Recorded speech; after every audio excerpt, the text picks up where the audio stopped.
Here with Rutgers coach Goodale after actually the morning of day 2. Tell me a little bit about your assessment of the team's performance yesterday and how you go forward. I think we wrestled well. You know, we wrestled our Suriano National. Were workmanlike, did exactly what they had to do. Wrestled really, really strong in all 3 positions. Got by and got their hand raised, move on to day 2. They're in a good spot. They feel great. They're wrestling well. And then the other guys like Grello, Van Brill, got to bounce back now from, well, Joey bounced back from a loss and had a really big win. So just keep going forward. At this time of the year, it's about getting your hand raised and just doing the little things right, and it'll add up in the end. Tell me a little bit about Ashnault, coming back from injury, missed the year. I talked to him earlier in the season, and I know there were some doubts in his mind. Yeah. I just think he's grateful for the opportunity to have this year and be wrestling at a point where he's really, really healthy. Feels really, really good about it. I think we all know Anthony has a career after this. Well, he'll continue to wrestle, but this is something he really, really wants, and he's wrestling that he's a different kid than he has been the first 5 years. And I just think it's gratitude, being able to get over these injuries and come back and wrestle this tournament really, really healthy.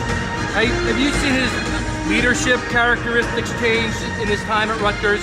Yeah, I mean, I think he's just, because he's older and wiser and talks to our guys about training, and sometimes it's about training smart and not training more and harder and doing the right thing for your body and a feel, and that's what Anthony's been really, really good at this year, and our staff's done a really good job of really amping it up when we have to amp it up and really slowing it down, and we've really taken that approach with all of our guys. Is it better for him now that Billy's gone? I'm just messing around. No. I don't know. Billy's around quite a bit.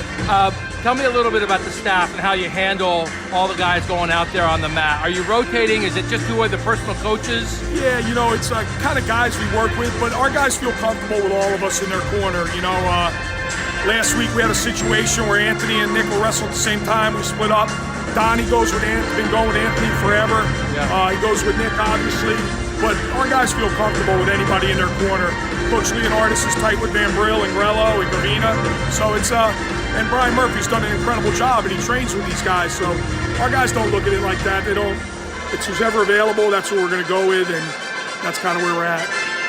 Two more questions. Are there any mindset things that you talk about overnight to take into today? Just control the 420 seconds. That's what you can control. Control it and invite the fear. Fear's allowed to be with you. It's allowed to be there. It's part of the journey. It's part of the trip. That's nerves. That's all a good thing. Invite that, but fear's not allowed to make any decisions. And I think that's real important for our guys to understand.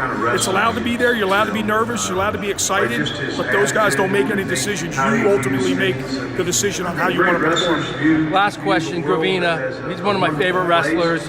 Hard year coming back from surgery. Where is he at? And I think we all know Nick was not the same this year. He's had to piecemeal him together. Very rarely practiced at full strength. So just a warrior, just a great guy, not only for our wrestling program, but for our athletic department.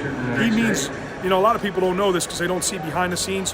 What he means to our athletic department is immeasurable. You can't measure it. So our athletic director, Pat Hobbs, loves Nick Gravina. He's a part of that department, and he spends a lot of times with donors and fans, and he's just a great, very, very spiritual, great person. This isn't the end-all for him. He's going to go on and do great things. Whatever he decides, he'll always be a part of this program. Hey, Coach, thanks for the time.